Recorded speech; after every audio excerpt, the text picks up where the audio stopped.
À Paris, après la mort de Arolas, Manuel Pizarro trouve une poésie non datée dans son appartement. Une poésie qui semble évoquer le drame qu'il n'aura jamais vraiment surmonté, la double trahison de son frère et de Delia.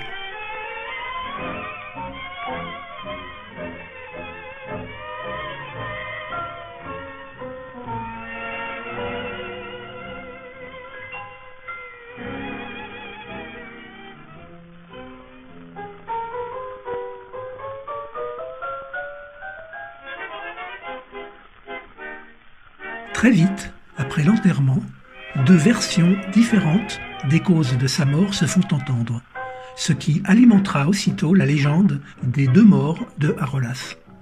Le diagnostic officiel de l'hôpital Bichat stipule un décès suite à une tuberculose pulmonaire. Mais se développe en même temps la conviction que Arolas ait été poignardé dans une rue de Montmartre par le fiancé jaloux et trompé. Version alimentée par Bernadette, puis, plus tard, par Enrique Cadicamo, dans une célèbre poésie. Une version, sensiblement différente, avance que Arolas ait été passé à tabac par 5 ou 6 maquereaux, commandités par le fiancé jaloux, et qu'il serait entré à l'hôpital dans un état grave. Une mort plus présentable, vu le caractère romanesque du personnage. Manuel Pizarro écrira plus tard: c'est vrai que Arolas avait eu de gros ennuis, avec des gens du milieu dont il avait séduit la femme, et qu'il fut passé à tabac. Mais ce ne fut pas la cause de sa mort. Où se termine la légende? Où commence la réalité? En 1944, le cimetière de Saint-Ouen subit de nombreux bombardements. Il faudra 4 années pour réorganiser l'indescriptible chaos des sépultures éparpillées.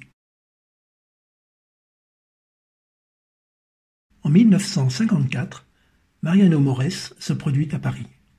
Il est chargé par la SACEM argentine de faire rapatrier les restes de Arolas à Buenos Aires. Le 19 avril, un DC-6 atterrit à l'aéroport d'Ezeiza, ramenant sur sa terre natale les restes d'Eduardo Arolas qui repose depuis au cimetière de la Chacarita. Un homme de 30 ans est là. Il s'appelle Enrique Arola, comme son grand-père. C'est le fils de Delia Lopez. Parmi les 116 compositions d'Eduardo Arolas, écoutons quelques standards dans diverses versions.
Il existe de nombreuses définitions du tango, des regards variés, révélant bien souvent plus la pensée de l'observateur que le tango lui-même, comme par exemple la pensée triste qui se danse, ou encore l'expression de ces aventuriers du travail inventant un langage fédérateur universel, sorte de tour de Babel inversé, ou même simplement l'expression d'un message, qu'il soit populaire, politique, personnel.